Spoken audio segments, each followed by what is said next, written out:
आपण सर्वजण या ठिकाणी रुद्र अवतार ढोल ताशा मंडळाच्या माध्यमातून हा जो कार्यक्रम आयोजित करण्यात आलेला आहे त्याकरता उपस्थित राहिलेलो आहोत। या कार्यक्रमाप्रसंगी या ठिकाणी आवर्जून उपस्थित असणारे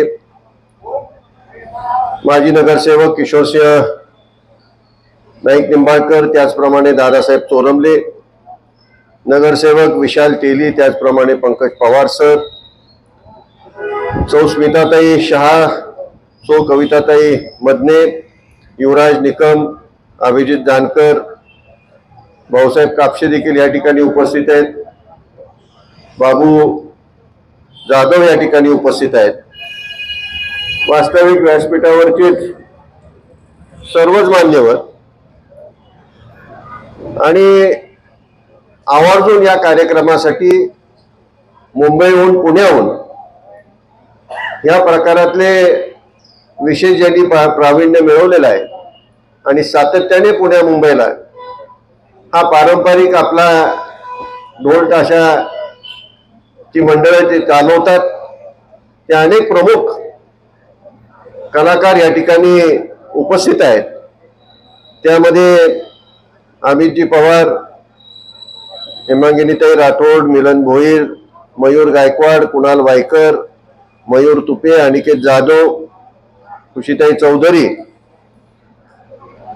हे मुंबई पुण्याहून आपल्याकरता आवर्जून या ठिकाणी उपस्थित राहिलेले। त्यांचं सुद्धा या ठिकाणी आपण सुरुवातीला त्यांचा सत्कार केला, त्यांचं आपल्या सर्वांच्या वतीने स्वागत करतो। या कार्यक्रमाचं आयोजन करत असणारे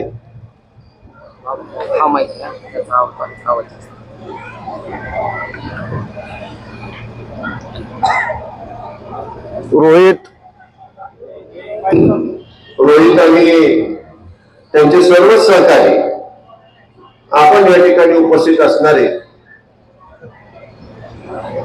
या कार्यक्रमामध्ये विशेष आपण सर्वांनी लक्ष घातले, रस घेतलेला आहे, आवड दाखवलेली आहे। ते आपण सर्वच फलटण मधील तरुण युवा युवती उपस्थित असणारे आपण सर्वच। सर्वप्रथम रुद्र अवतार मंडळाचं या ठिकाणी मनापासून मी अभिनंदन करतो। हा एक आपला पारंपरिक वाद्याचा प्रकार आहे आणि कुठलाही आनंदाचा क्षण असेल त्या ठिकाणी ढोल ताशा असल्याशिवाय तो आनंद साजरा होऊ शकत नाही। त्याचबरोबर कुठलाही सण असेल त्या ठिकाणी ढोल ताशाशिवाय तो सण साजरा होऊ शकत नाही। आपण या ठिकाणी छत्रपती शिवाजी महाराजांच्या प्रतिमा आपण ठेवलेली आहे आणि शिवाजी महाराजांची, छत्रपती शिवाजी महाराजांची मिरवणूक सुद्धा आपण ढोल ताशाशिवाय कधी ती पार पडू शकत नाही। आणि आपल्या रुद्र अवतार वाद्य पथक हे नेहमीच फलटणला आहे। शिवजयंतीच्या निमित्ताने असेल अन्य, पण त्या ठिकाणी अहिल्यादेवी, पुण्यश्लोक अहिल्यादेवी, राजमाता अहिल्यादेवी असतील, हे कुणाची त्या ठिकाणी अशा प्रकारच्या मिरवणुकीच्या कार्यक्रमात ढोल ताशाशिवाय आपला कार्यक्रम त्या ठिकाणी पार पडत नसतो। रुद्र अवतार मंडळाचा मला वाटतं हा 11व्या वर्षात आपण पदार्पण करत असतो। सुरुवात झाली त्यावेळेला फक्त 8 ते 10-12 ढोल होते आणि त्या ठिकाणी मग साहजिकच 10-12 ढोल असल्यावरती तेवढीच त्या ठिकाणी मुलं असणार, मुली सुद्धा हळूहळू त्यामध्ये येत गेल्या आणि आज 7 ढोल त्या ठिकाणी त्यांनी निर्माण केलेले आहेत आणि तेवढे ढोल म्हणजे तेवढ्या प्रमाणामध्ये युवा शक्ती त्यांच्या बरोबर ती आज जोडलेली आपल्याला दिसून येते। आणि सकारात्मक कामाच्या दृष्टिकोनातून आपण सर्वजण एकत्रित येत आहे। फलटणला रामाचं एक पारंपरिक दृष्ट्या आपल्या सर्वांचं दैवत आहे।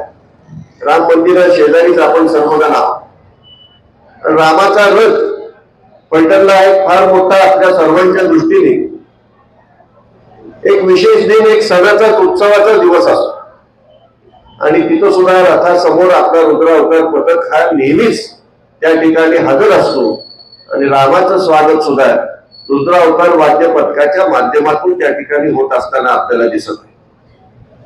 त्यामुळे साहजिकच आपल्या रुद्र अवतार वाद्य पथकाने आपला पारंपरिक असणारा ही जी वाद्य ती जोपासलेली आहे, वाढवलेली आहे आणि इथून पुढे सुद्धा ती नेण्याच्या दृष्टीने त्या ठिकाणी ते सर्वजण प्रयत्नशील आहेत. त्यांच्या ह्या प्रयत्नांचं मी मनापासून कौतुक करतो आणि त्यांना शुभेच्छा व्यक्त करतो की असंच आपलं पथक वाढत राहो आणि आपल्या ढोल ताशाच्या आपल्या ह्या पारंपरिक वाद्यांच्या माध्यमातून खऱ्या अर्थाने संपूर्ण परिसर हा दुमदुमत राहो अशा प्रकारच्या शुभेच्छा त्यांना व्यक्त करतो. आपणही सर्वांनी त्यांना प्रोत्साहन देत राहिलं पाहिजे. कारण आज डीजेच्या मुळे आपली पारंपरिक वाद्य कुठेतरी लोप पावताना आपल्याला दिसत आहेत, परंतु ही पारंपरिक वाद्यच खरी आपली ही संस्कृती आहे आणि ती जपण्याचं काम रुद्र अवतार वाद्य पथक करत आहे. त्यांना प्रोत्साहन देणं आणि त्यांच्या माध्यमातून ही परंपरा आपली जोपासली जावी असा दृष्टिकोन ठेवणं हे आपल्या सर्वांचंच त्या ठिकाणी कर्तव्य असं मी समजतो. म्हणून आपण सर्वांनी त्यांच्या पाठीशी ठामपणे उभं राहावं आणि ही पारंपरिक वाद्य जी आहे त्या वाद्यांना त्या ठिकाणी आपण सर्वांनी पाठिंबा द्यावा. आपला ताकद त्यांच्या पाठीमागे उभी करावी, त्यांना प्रोत्साहन देत राहावं अशा प्रकारची आपल्या सर्वांनाच मी या ठिकाणी विनंती करेन. पुन्हा एकदा रुद्र अवतार वाद्य पथक मंडळाला मनापासून या ठिकाणी शुभेच्छा व्यक्त करतो, त्यांचं अभिनंदन करतो आणि अशीच त्यांची वाढ होत राहावी एवढीच प्रभू रामचरणी प्रार्थना करतो आणि थांबतो.